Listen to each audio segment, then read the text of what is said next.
Hello friends, I am Dr. Fazil and you are watching my channel Crazy Gardening. Friends, today we will talk about some plant tips that will keep your garden healthy, greenish and flourish.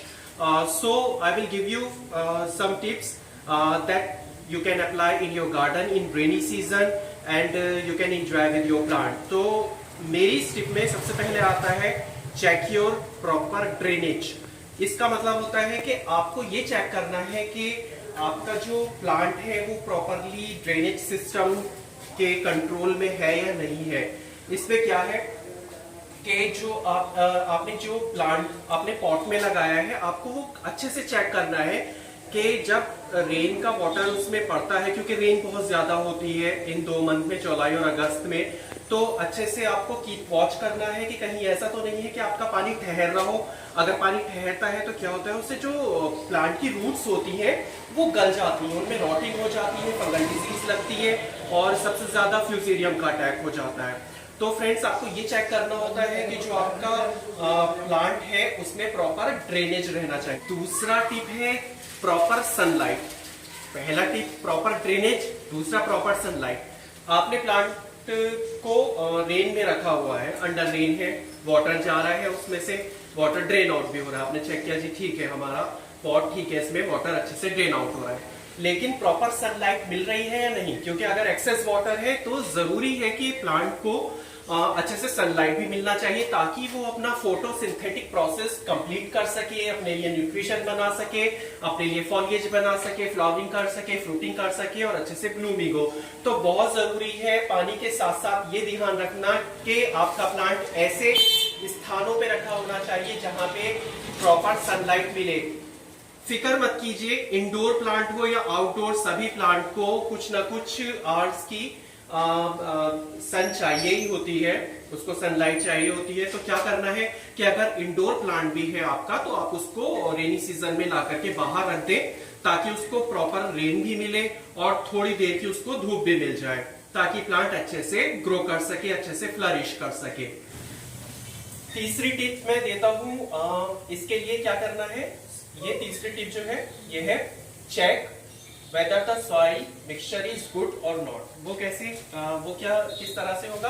आपको ये देखना है कि आपका plant, suppose आपका जो plant है उसकी जो सॉइल है वो प्रॉपरली ड्रेनेज है या नहीं है। इससे मतलब उसमें वाटर होल्डिंग ज्यादा नहीं होना चाहिए। इस टाइम पानी पड़े और सॉइल उसको अच्छे से निकाल दे, उसके लिए आपको सॉइल मिक्सचर तैयार करना रहता है।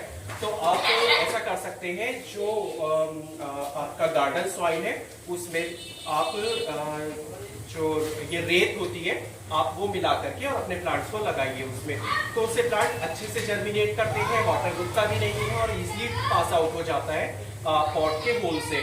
तो थोड़ा सा ये भी ध्यान रखना है कि ठीक है, रेन है, रेन वाटर है, सन भी है, लेकिन आपको सॉइल का भी ध्यान रखना होता है कि आपकी सॉइल में प्रॉपरली वाटर होल्डिंग नहीं होना चाहिए, वो निकल जाना चाहिए एक्सेस वाटर उसमें से, वरना क्या है फ्रेंड, पानी रहेगा उसमें और वो आपका फंगल डिजीज से अटैक हो जाएगा और प्लांट अल्टीमेटली डेथ हो जाएगा प्लांट का। मैं चौथी टिप की बात करता हूँ, वो है avoid use of excess chemical fertiliser. That mean that you have to avoid the use of excess chemical fertiliser. आप अच्छे से गोबर की खाद को यूज कर सकते हो, आप गोबर की खाद का यूज कर सकते हैं इसमें, लेकिन मेरा अपना मानना यह है कि बेहतर यही है कि आप केमिकल फर्टिलाइजर को अवॉइड कीजिए। केमिकल फर्टिलाइजर बिल्कुल भी नहीं देना है। केमिकल फर्टिलाइजर से क्या होगा, एक्सेस में वो नाइट्रोजन या अपने जो भी केमिकल है वो रिलीज करेगा, अल्टीमेटली प्लांट की जो रूट्स है रूट डैमेज हो जाएगा और प्लांट अल्टीमेटली डेथ हो जाएगा। तो मेरे ख्याल से एक्सेस में केमिकल फर्टिलाइजर यूज नहीं करना चाहिए। हमेशा अपना ऑर्गेनिक फर्टिलाइजर यानी कि काउडंग कंपोस्ट है उसी को आप यूज करें, जिससे कि प्लांट हेल्दी रहता है। में जो पांचवी इंपॉर्टेंट टिप है वो ये है कि कुछ प्लांट इस तरह के होते हैं कि उनको ज्यादा वाटर की जरूरत नहीं होती। फॉर एग्जांपल एडेनियम प्लांट एक ऐसा प्लांट है जिसको ज्यादा एक्सेस में वाटर नहीं होता, लेकिन एटलीस्ट बारिश का टाइम है तो आप इन प्लांट को एक बार एटलीस्ट आपको रखना चाहिए ताकि they get a proper shower, then you have to take back into the previous place. तो ध्यान रखें कि एडेनियम को बस सिर्फ एक बार शावर देना है और शावर देने के बाद आप उसको उसके अपने इस तरह के प्लेस पे रखिए कि उसको ज्यादा एक्सेस में वाटर ना मिले। तो इस तरह के जो प्लांट हैं उनके गलने का ज्यादा डर रहता है, तो इतना भी एक्सेस वाटर नहीं, लेकिन yes you must at least water the plant at least once in a while so that they can properly germinate, properly they grow properly in a proper manner।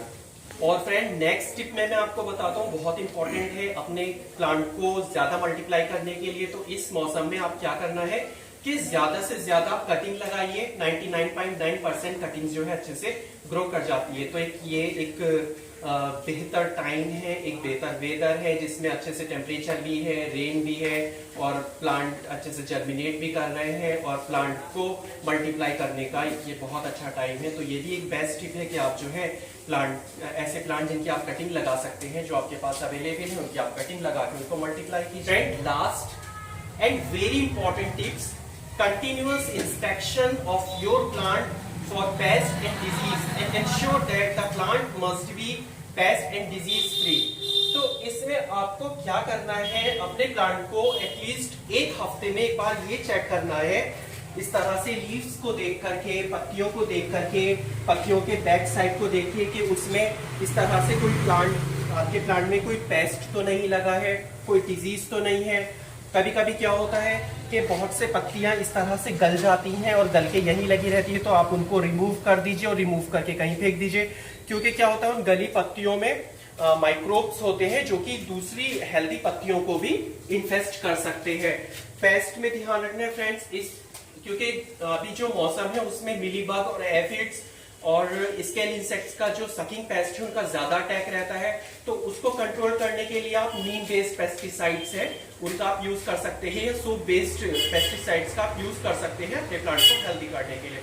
Friends, उम्मीद करता हूँ कि मेरी ये video आपको बहुत इंफॉर्मेटिव लगी होगी। अगर मेरी ये वीडियो आपको इंफॉर्मेटिव लगी है तो प्लीज मेरे चैनल को सब्सक्राइब कीजिए, मेरी वीडियो को लाइक कीजिए। मिलता हूँ मैं अपनी नेक्स्ट वीडियो में, तब तक के लिए टाटा बाय।